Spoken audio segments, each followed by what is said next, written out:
Assalamualaikum warahmatullahi wabarakatuh. Selamat pagi teman-teman. Perkenalkan, saya Rinendra sebagai moderator dari kelompok 2. Yang kami hormati Ibu Siti Nurcayati sebagai dosen pembimbing proyeksi peta. Tanpa berlama lagi, mari kita mulai presentasi kelompok 2. Baik, anggota kelompok. Yang pertama ada Saltabil. Yang kedua saya sendiri, Muhammad Rinendra Putra Pramudia. Dan ketiga, Ajeng Kaisa Maharani. Soal 1.1 akan dijelaskan oleh Ajeng. Kepada Ajeng kami persilakan.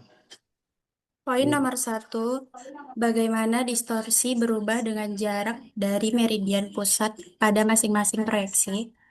Pada proyeksi Mercator, distorsi area meningkat drastis seiring jarak menjauhi ekuator atau garis skala sebenarnya dan mendekati kutub.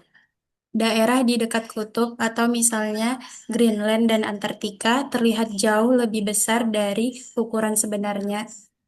Distorsi bujur juga meningkat, tetapi diimbangi dengan peningkatan distorsi lintang, menjaga sifat konformal atau bentuk lokal benar. Pada proyeksi transverse Mercator, distorsi jarak dan area minimal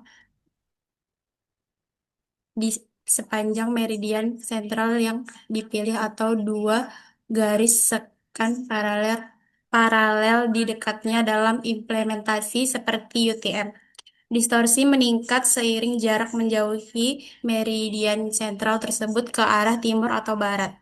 Oleh karena itu, proyeksi ini paling akurat untuk area sempit yang memanjang secara vertikal atau utara-selatan di sekitar meridian pusat.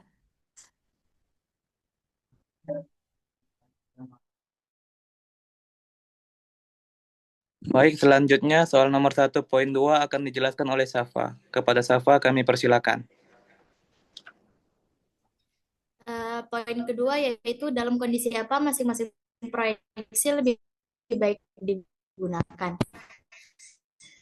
Untuk proyeksi Mercator sendiri lebih baik digunakan untuk yang pertama ada sesuai dengan arah kompas atau root line atau garis yang konstan, membuatnya penting untuk perencanaan rute pelayaran jarak jauh. Yang kedua ada peta dunia umum. Meskipun distorsi area di kutub signifikan, peta ini familiar dan mempertahankan bentuk benua di lintang menengah. Untuk proyeksi transfer Mercator lebih baik digunakan dalam yang pertama ada pemetaan skala besar dan kadastar.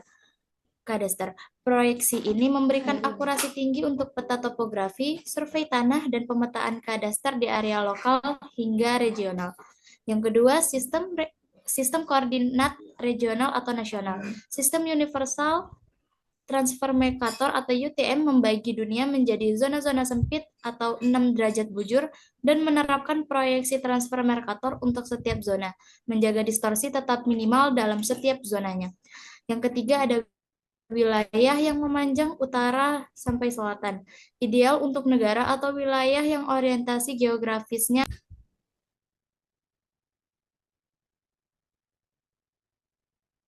Baik, poin ketiga akan dijelaskan oleh saya sendiri. Mengapa proyeksi transverse Mercator sering digunakan untuk pemetaan skala besar di daerah yang memanjang dari utara ke selatan?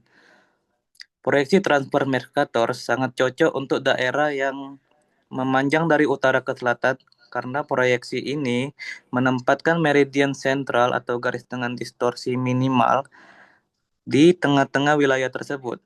Dengan membatasi lebar area yang dipetakan atau seperti dalam zona UTM, distorsi yang meningkat menjauhi meridian pusat dapat diminimalkan secara efektif di seluruh area yang dipetakan, memungkinkan peta skala sebesar yang sangat akurat untuk tujuan teknis seperti teknik sipil, manajemen sumber daya, dan pendaftaran tanah. Next.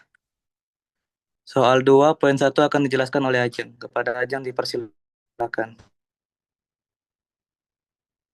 Soal nomor 2, poin nomor 1, mengapa TM3 dengan zona 3 derajat bujur lebih cocok untuk Indonesia dibandingkan dengan proyeksi lain seperti UTM? Indonesia terletak di sepanjang garis khatulistiwa dan bentuk geografisnya memanjang dari barat ke timur. Baik UTM maupun TM3 sama-sama menggunakan proyeksi transfer Mercator yang merupakan jenis proyeksi silinder, yang secara umum cocok untuk daerah ekuatorial, namun perbedaannya terletak pada lebar zona. UTM menggunakan zona dengan lebar 6 derajat bujur, TM3 menggunakan zona yang lebih sempit yaitu TM3 derajat bujur yang pada dasarnya membagi dua zona UTM. Alasan TM3 lebih cocok adalah karena distorsi pada proyeksi transfer Mercator meningkat seiring jarak dari meridian sentral zona. Dengan menggunakan zona yang lebih sempit atau 3 derajat, jarak maksimum dari meridian sentral menjadi lebih kecil dibandingkan dengan zona 6 derajat UTM. Hal ini menghasilkan tingkat akurasi yang lebih tinggi dan distorsi yang lebih kecil di seluruh area zona tersebut, yang sangat penting untuk pemetaan kadaster yang membutuhkan presisi tinggi. Baik, soal 2.2 akan dijelaskan oleh Safa. Kepada Safa dipersilakan. Untuk soal 2.2, apa keunggulan dan tantangan yang dihadapi ketika menggunakan proyeksi TM3 untuk pemetaan administrasi pertanahan? Untuk keunggulannya, yang pertama ada akurasi tinggi. Zona yang lebih sempit memastikan distorsi area dan jarak minimal di seluruh wilayah Indonesia yang krusial untuk pengukuran tanah yang akurat dan penentuan batas kepemilikan. Yang kedua ada standar nasional. TM3 adalah sistem proyeksi resmi yang digunakan oleh BPN, memastikan konsistensi dan interoperabilitas data pertahanan di seluruh negeri. Yang ketiga ada sifat konformal. Sebagai turunan dari transfer Mercator, TM3 bersifat konformal, artinya bentuk lokal dan sudut dipertahankan yang penting dalam survei dan pemetaan. Untuk tantangannya, yang pertama ada manajemen zona. Penggunaan banyak zona atau karena lebarnya hanya 3 derajat memerlukan manajemen data yang cermat, terutama saat berhadapan dengan bidang tanah atau proyek infrastruktur yang melintasi batas zona. Yang kedua, ada transformasi data. Data dari sumber lain yang menggunakan proyeksi berbeda seperti UTM perlu ditransformasi ke TM3 yang memerlukan perhitungan koreksi dan reduksi yang tepat untuk menjaga akurasi. Baik, selanjutnya akan dijelaskan oleh saya.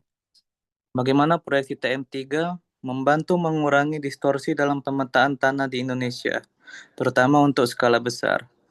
Proyeksi TM3 mengurangi distorsi dalam pemetaan tanah skala besar di Indonesia melalui pembagian zona yang lebih kecil. Distorsi, terutama distorsi luas, lebih terlihat pada perubahan posisi yang searah bujur atau timur-barat, dengan membatasi jarak bentang horizontal dari meridian sentral hingga maksimal 1,5 derajat ke setiap sisi. TM3 memastikan bahwa setiap bidang tanah yang dipetakan berada lebih dekat ke garis tanpa distorsi atau meridian sentral. Hal ini menghasilkan peta kadaster yang sangat presisi, di mana perhitungan luas dan jarak pada peta mendekati nilai sebenarnya di lapangan, memenuhi persyaratan ketat untuk administrasi, pertanahan, dan legalitas hak milik tanah. Baiklah, itu hasil dari diskusi kelompok 2. Mohon maaf atas kesalahan kata. Saya akhiri. Wabillahi taufik wal hidayah. Wassalamualaikum warahmatullahi wabarakatuh. Dan selamat pagi.